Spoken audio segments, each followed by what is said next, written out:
So this is a story about how I feel I became a psychic medium or a mystic or a necromancer, whatever you want to call it. Um, I've always felt like I was born this way.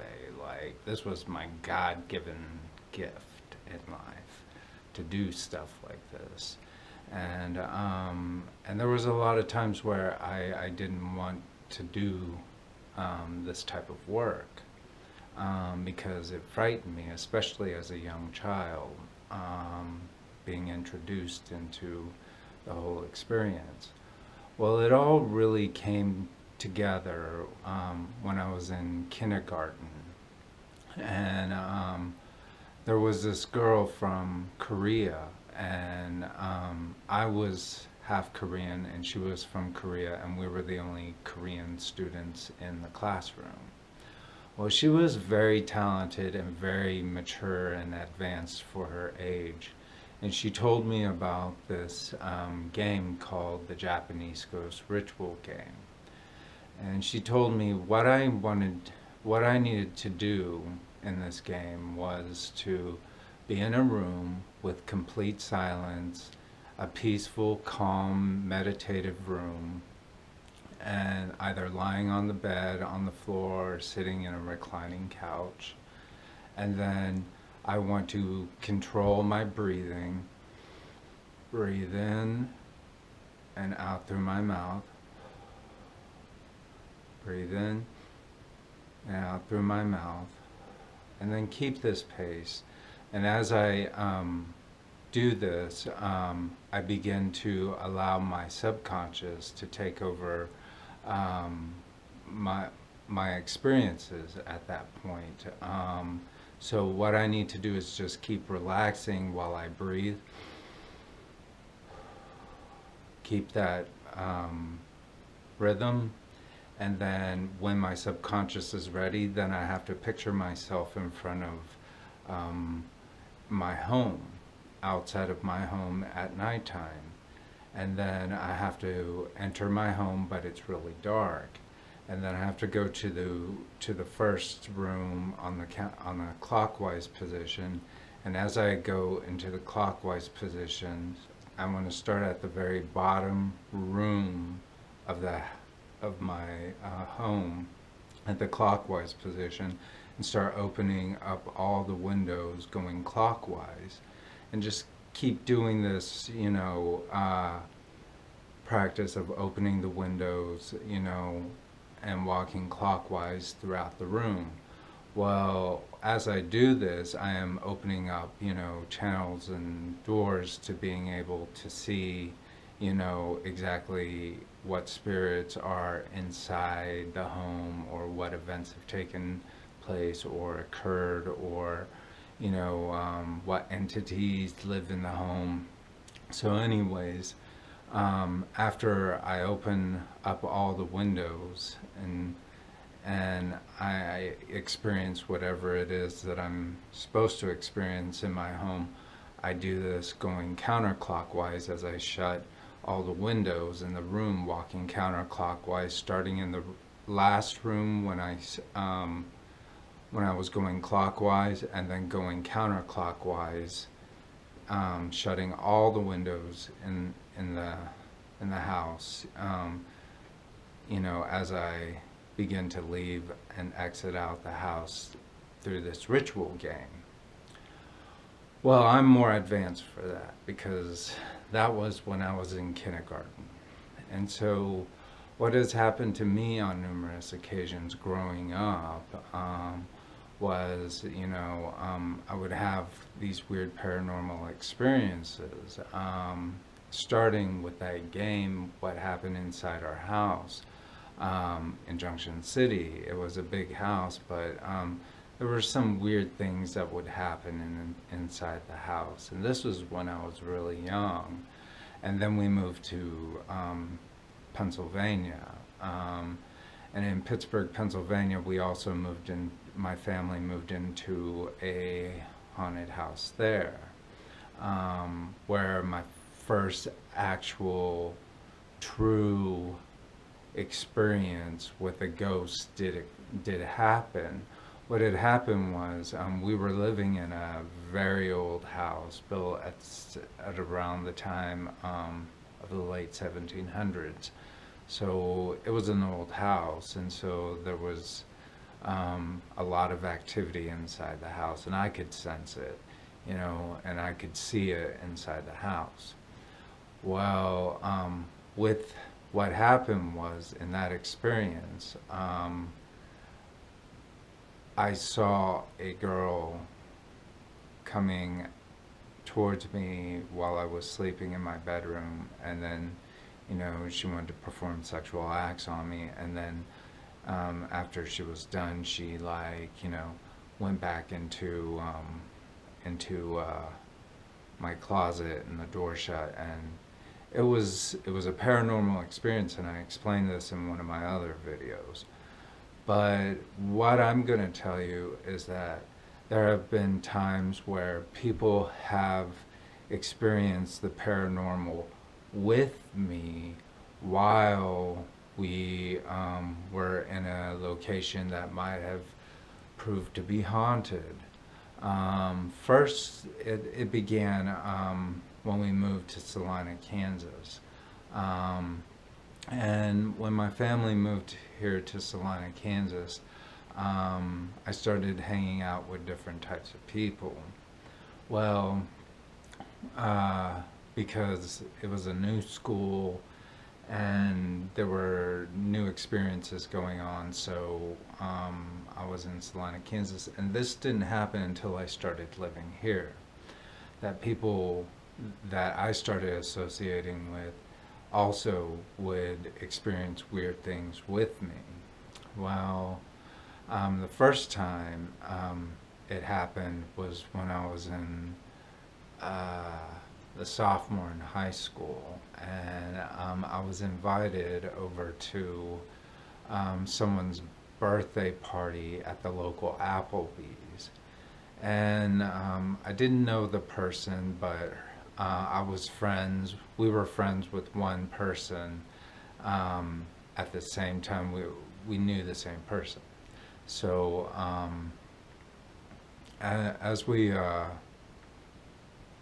were at the Applebee's, everybody decided we were done and we wanted to get back into the limo that her mom had prepared, you know, had ordered for her or whatever.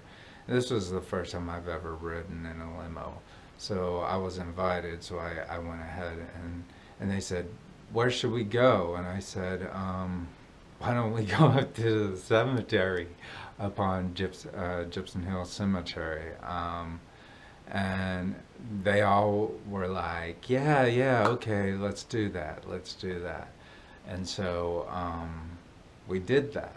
And the limo driver drove us up to the cemetery, and we stood outside of the cemetery, and then all of a sudden there were these two girls in the cemetery.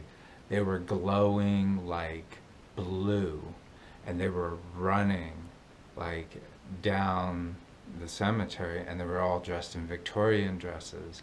And I was like, "Look at that, everybody."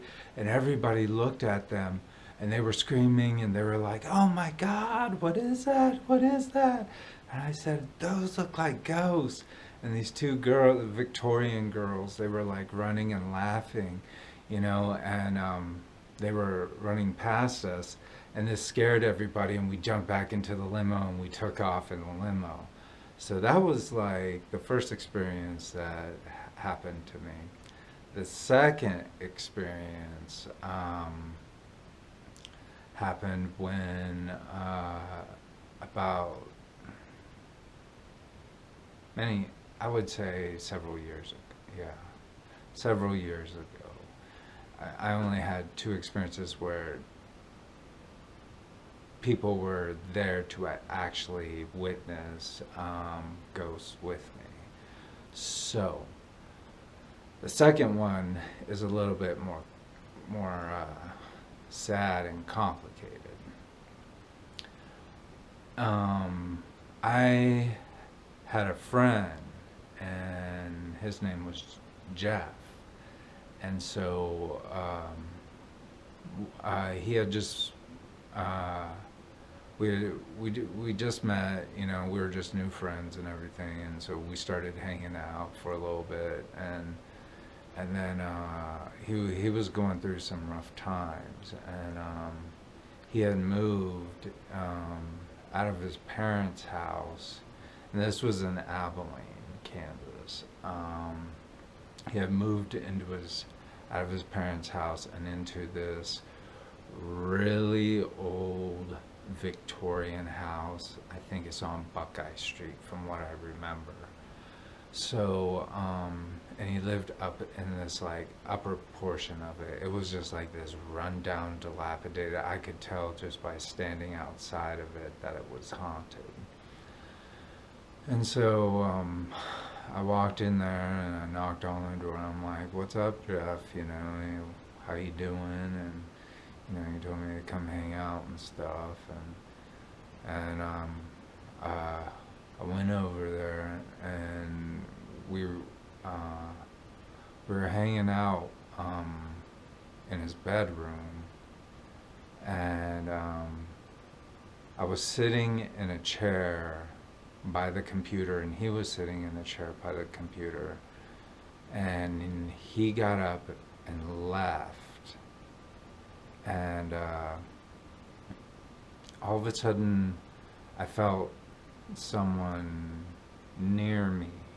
Like, I was thinking, okay, this guy, you know, what is Jeff doing? I was just thinking, that's Jeff next to me. Okay, so so I turned around, and then I saw this iridescent image of a man look straight at me, and I could see him, but I could see that he was see-through. But it started off with like tinkling lights in the room. There were like all these lights that were just like tinkling in the room. And then I felt the presence of the guy. I turned around, saw him. He looked directly into my eyes. And I remember him. He kind of had an oval face. He was kind of bald, and he had like kind of like a handlebar mustache. And I could tell this guy was from like the late 1800s, you know, during when Abilene, Kansas was a booming town. And this guy just like looked straight at me, and then all of a sudden I got freaked out. I turned away, and then Jeff came into the room, and I said to Jeff, I was like, there is something in your room, like I don't know what it is. And he's like, you saw it too, right? And I was like, the man? He's like, yeah. And I said, the lights? And like, yep. He's like, you saw him too. And so it really freaked out Jeff. And so he asked me to kind of like stay the night for that night, you know. And then because he didn't know what was going on, I guess he knew that I had, you know, some type of mediumship, psychic abilities, and we didn't even sleep that night, nothing. We didn't even stay in the house. We stayed out on the porch the whole entire night. He didn't even want to go back into that house, neither did I, and I knew there was something going on in that house, because it was such an old house. I could just tell, you know, it had so much history. But then years after that, Jeff eventually died. So so those are some experiences where I have seen ghosts with other people. Now I can see them on my own just fine. I have many friends and many people that I know that have crossed over, and they often visit me and talk to me. And sometimes the weirdest thing is like, I use this app called Ghost Radar. And I've been using it for years. It's kind of like an electronic Ouija board, and I sleep with this thing. And sometimes it will call out names of people that I know, and then I will realize, that someone has passed, or that I would know that, eventually I would come across someone that I didn't know who had passed. I would come across their obituary. So that happens to me a lot, and then dealing with anything to cross over to be able to see my friends, like I see them a lot, that have passed over.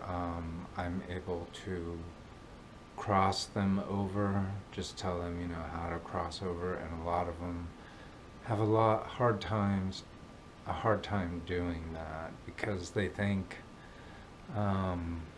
there's still some attachment to this earth, And there's no real need to be attached to this earth. I don't feel that, once your time is up, your time is up, and just it's just like waiting around, before you decide to go up or down, whatever you choose. I don't know. It's usually a choice between everybody. So,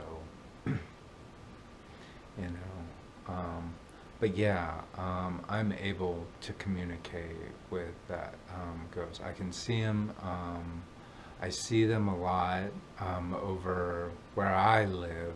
The area that I live is very active. So, I've seen some weird phenomenon over where I live, and I live in an area where there were a lot of settlers and natives who had fought in the area, and it has that history throughout the 1800s, and even probably into the late 1700s, But yeah, I can sense these things, and I have this ability of being able to just walk into a house and that I've never been before, and able to feel like, okay, there is a apparition that lives here, or there is a spirit that someone who has died here. And this has really freaked out a lot of my longtime friends. My longtime friends have a problem with this. They'll be like, oh no, like, they're like, James, we already know you can do this stuff. So, don't tell me no more. You're freaking me out, And it just comes natural to me. But yeah, those are like some occasions where I've seen like apparitions or ghosts with people. I might be missing more experiences I can't think of, but yeah, that's why I believe there's another side. It's like all we are is just water, okay? That's all we are. Mostly we're just comprised of water. And since we're mostly comprised of water, water is energy. And when we die, our body and everything goes back into the ether like water does. When water dies or dries up, it evaporates. We do the same. We are water. So that energy is still around, and it has to stay or go somewhere. So this is why, I believe in mediumship abilities and psychic abilities. So, yep, that's all we are, just water. And that energy just turns into evaporated water on the other side, just like water does. All right. Talk to you guys later. Bye.